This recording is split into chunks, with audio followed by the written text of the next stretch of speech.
Welcome to our channel. If you love powerful stories that uncover deep secrets and seek justice, you're in the right place. Don't forget to like, subscribe, and turn on the bell so you never miss a story that matters. Now, let's begin. Amira Collins stepped into the grand hall of the Langston estate, balancing a tray of champagne flutes and adjusting the red apron cinched around her waist. She hated this uniform. It felt more like a costume than work attire, something worn by a background character at a theme party. But tonight, nothing mattered more than not dropping any glasses and earning decent tips. Inside, the charity gala gleamed with chandeliers and echoed with the laughter of the elite. Women in floor-length gowns and men in tuxedos mingled beneath soft jazz music coming from the live band in the corner. This was a night to honor Edward Langston, America's Father of the Year, as the headlines called him. Amira wove through the crowd, careful not to brush against the flowing gowns or step on any polished shoes.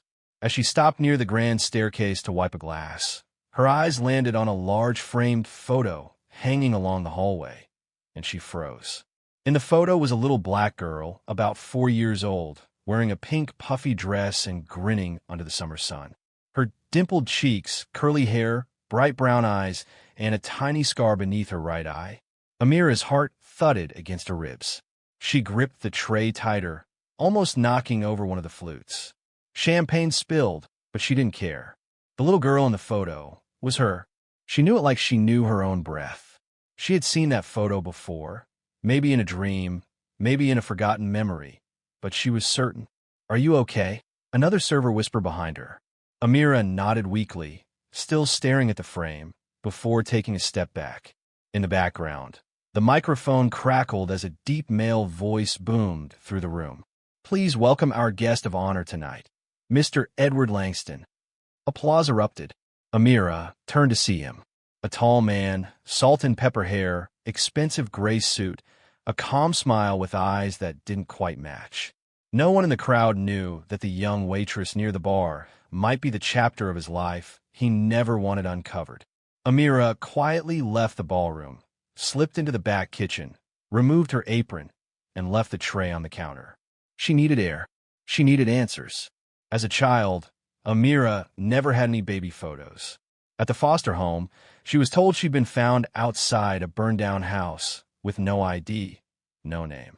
The staff gave her the name Amira. It meant princess, they said, because she had smiled even with burns on her legs. One social worker once joked, maybe she was some rich man's lost daughter. Amira used to laugh along. Not anymore. That laugh was gone. Something was wrong. Very wrong. And it was hiding behind the chandeliers and public smiles of Edward Langston. That night, back in her small apartment, Amira sat on the edge of her bed with the lights still on. She grabbed her phone and started searching. Langston daughter fire. Dozens of results popped up, many old, some buried deep beyond the first few pages of search engines. One article from 2004 caught her eye. Langston tragedy. Wife killed, daughter missing after Bellcrest fire.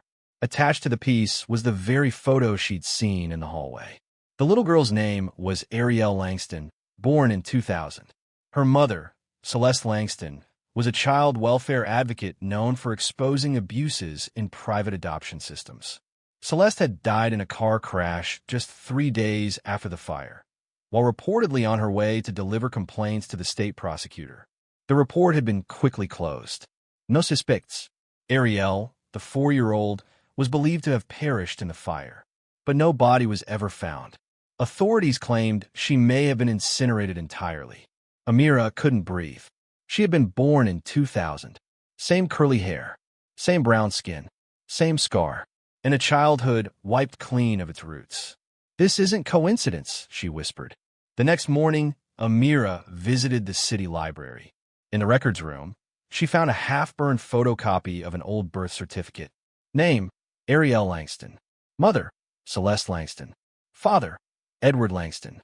Scrawled in pencil along the margin were the words, Celeste whistleblower, private adoption corruption, danger. Urgent. She also uncovered a name, Noah Strickland, the former investigator once assigned to Celeste's car accident. Records showed he was pulled from the case 1 week after being assigned. She photographed everything and left the library, gripping her phone and bag tightly. Her next step was clear: find Noah. She needed truth.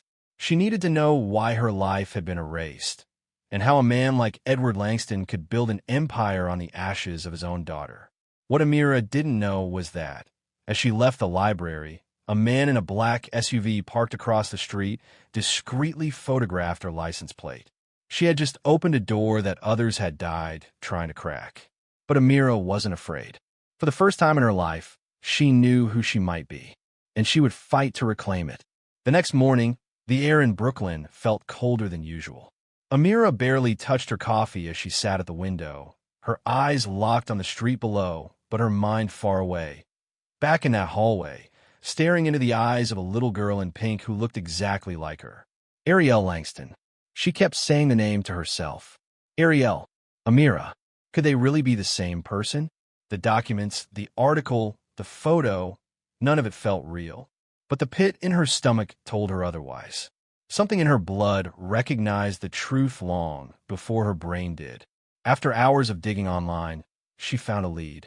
Noah Strickland, former investigator with the state's Department of Child and Family Services. He had taken early retirement in 2012 after a string of unresolved cases. One of them, according to a blog buried in a forgotten corner of the internet, was the Langston case. Amira tracked down an address in Queens, not far from JFK Airport.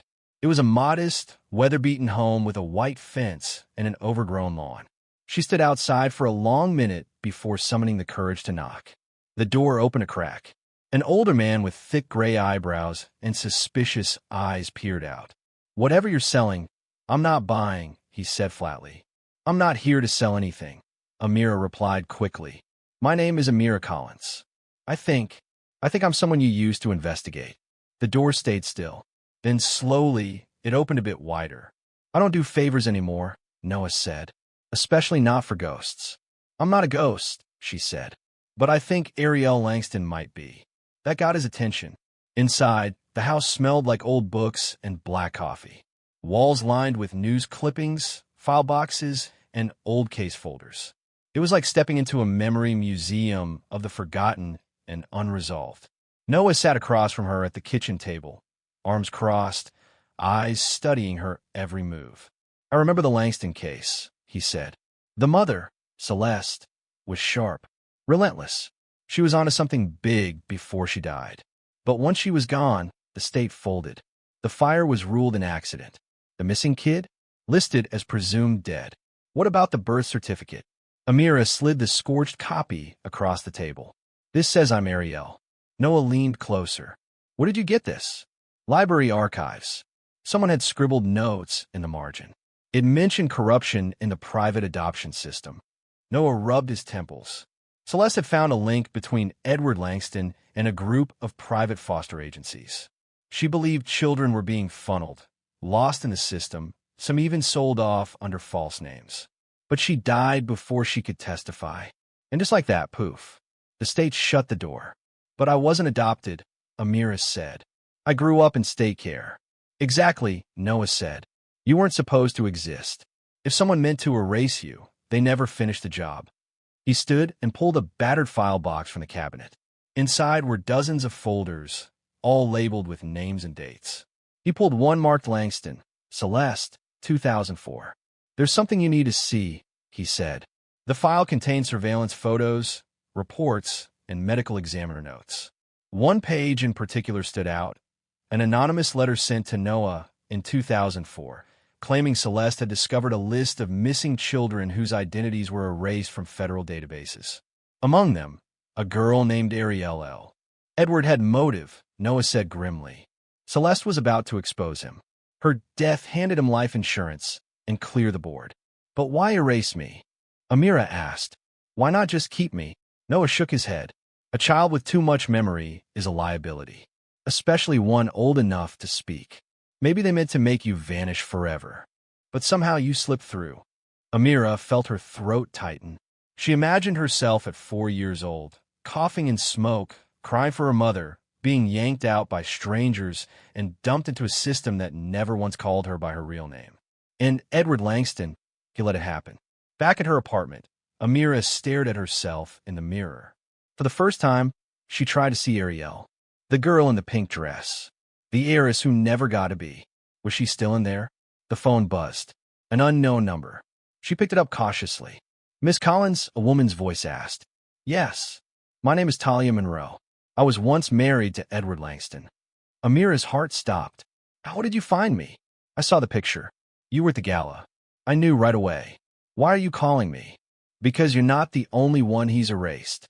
And if you want the truth, I know where to find it." Later that night, Amira met Talia at a diner just outside the city. Talia was younger than she'd expected, no older than her late 30s, but her eyes looked tired, older than her face.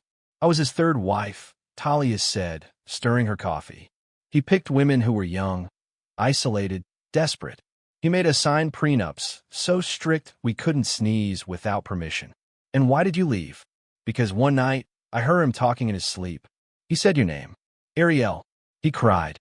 "I didn't know who she was until I found an old drawing in his study. A picture of a little girl in a pink dress. I took it. I still have it." Talia pulled out a folded piece of paper from her purse. Amira's hands trembled as she opened it. It was crude, drawn in crayons, but unmistakably the same girl. Her. "He tried to destroy it," Talia said, "but I kept it. I knew someday it would mean something." Amira's voice cracked. "Do you think he killed my mother?" Talia looked away. "I think he let her die, and he built everything on the silence that followed." Amira returned home shaken, but more determined than ever.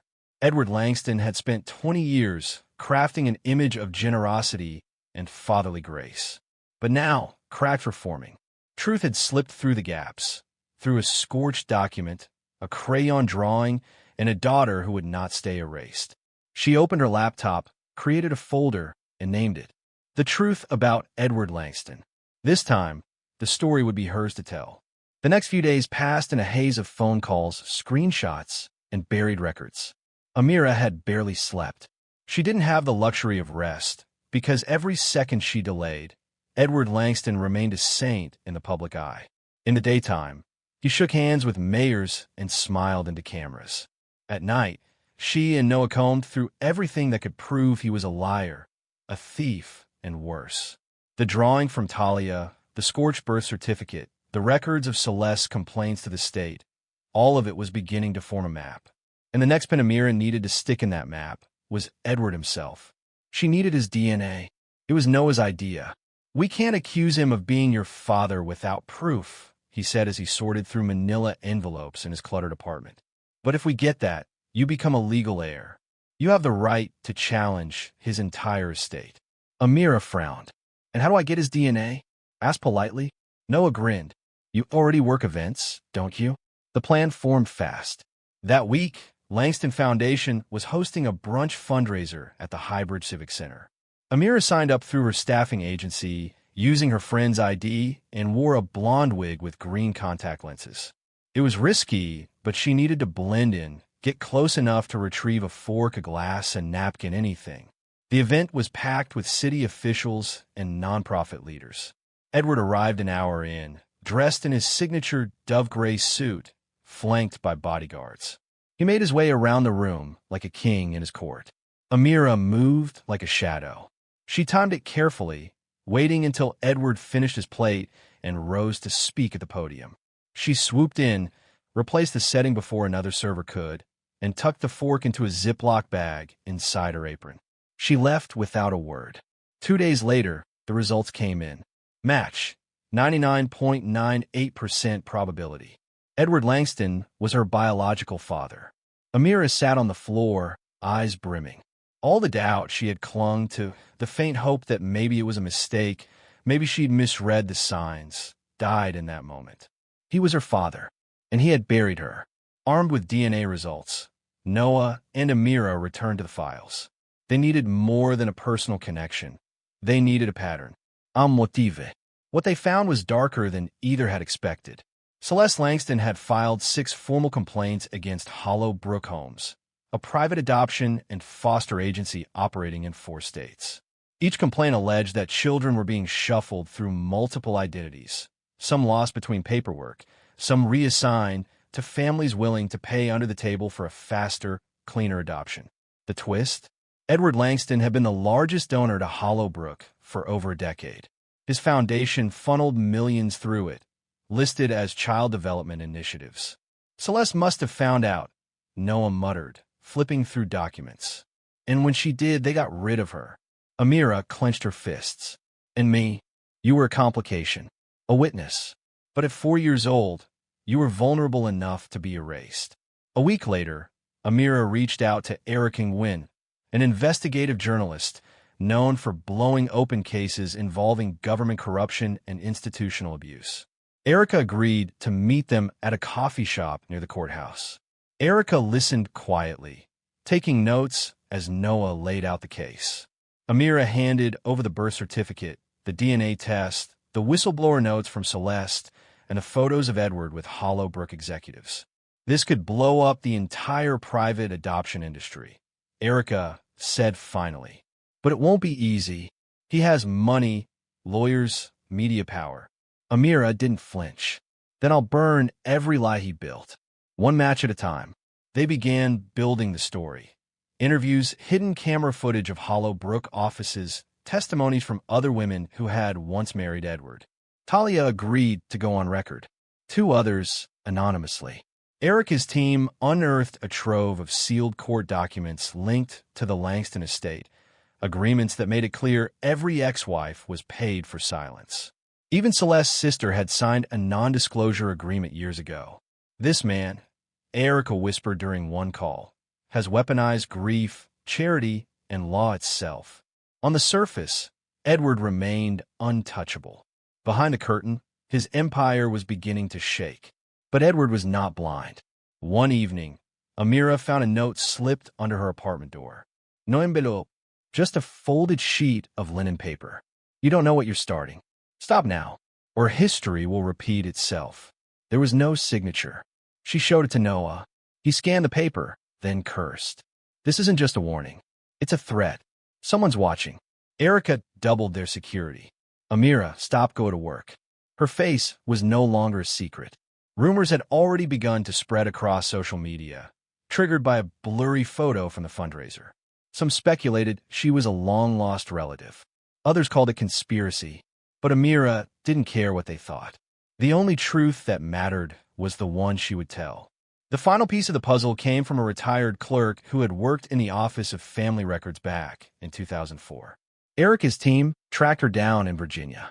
In an interview, she admitted, there was a girl, Ariel Langston, whose file just vanished. No adoption, no death certificate, just gone.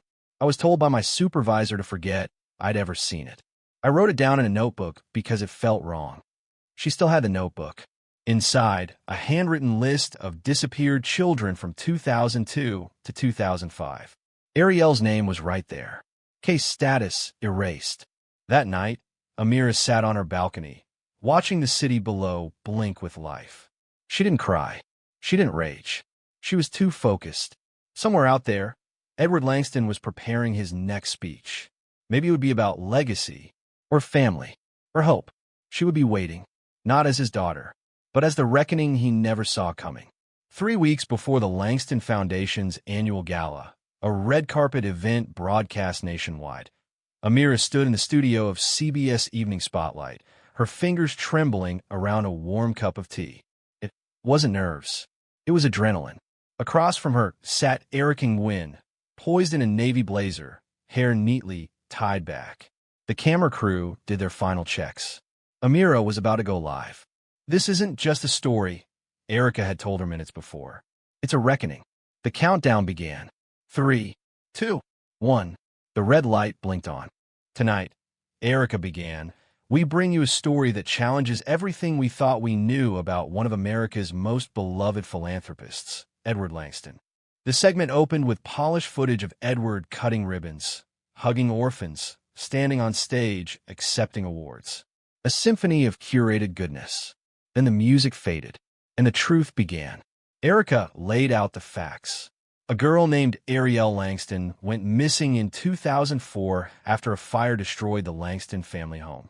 Her mother, Celeste Langston, a prominent child welfare advocate, died in a car crash 3 days later under suspicious circumstances. No body was found. No death certificate was ever issued.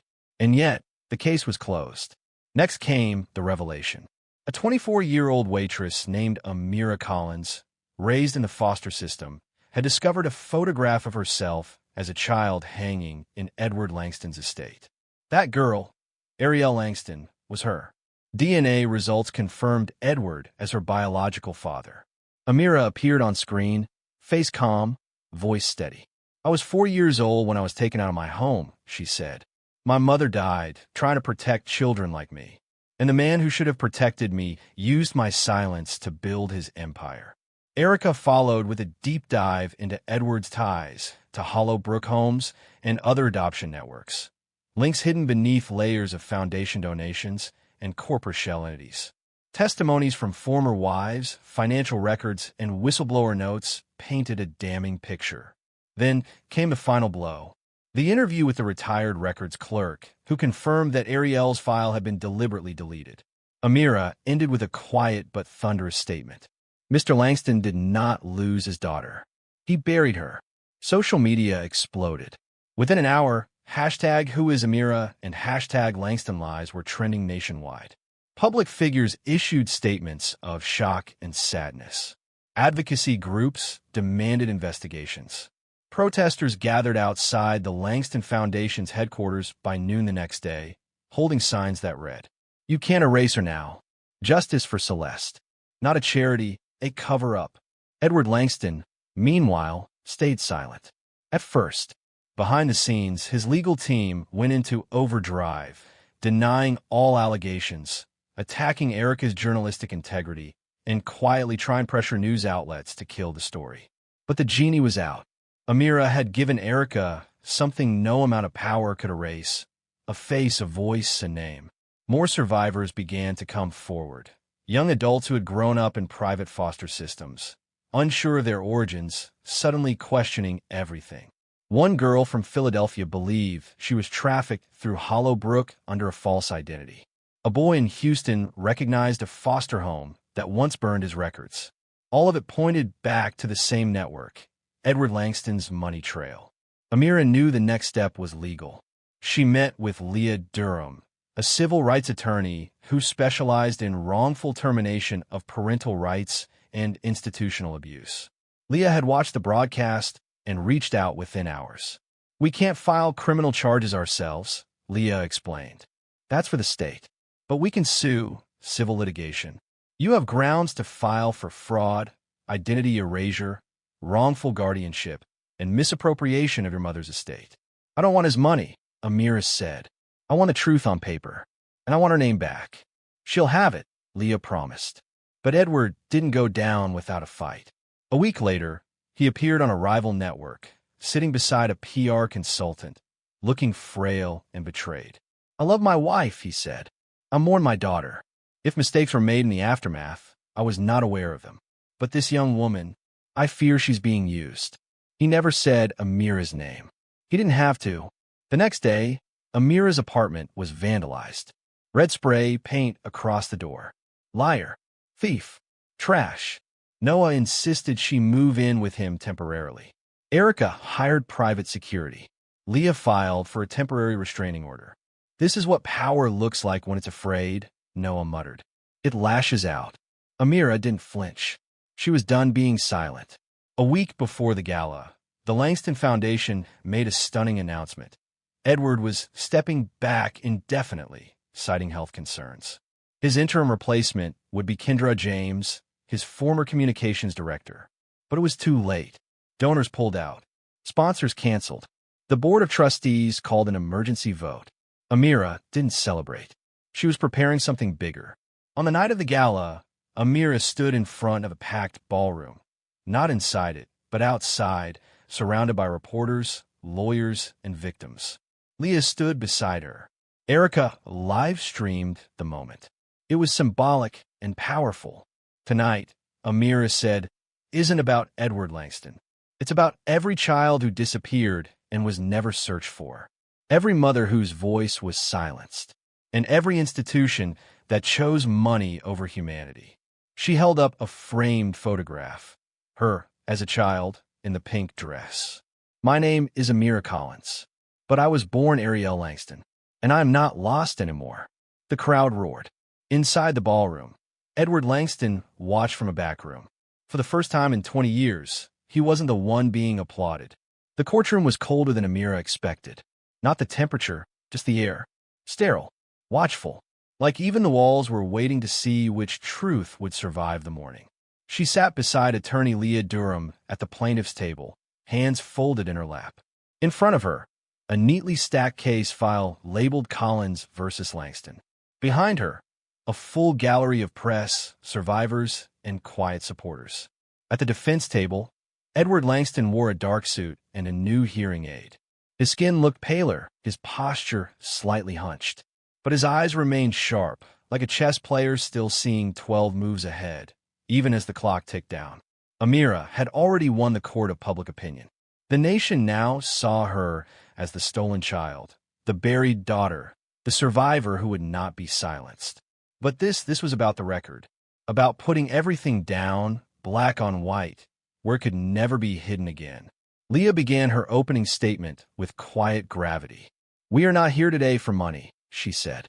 "We are here because a child was erased, because a woman died under suspicious circumstances, and because a man used silence, not truth, to build his empire."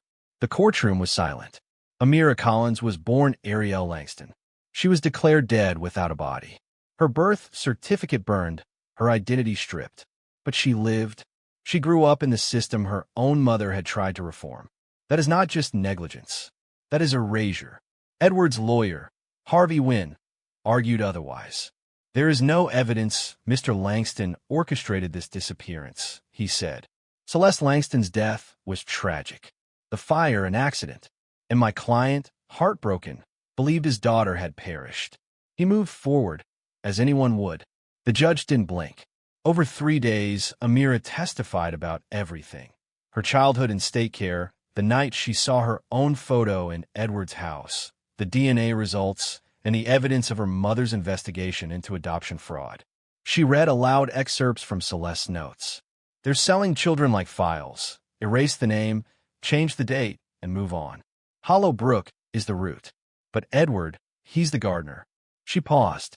She died 3 days after writing that. Then came the bombshell.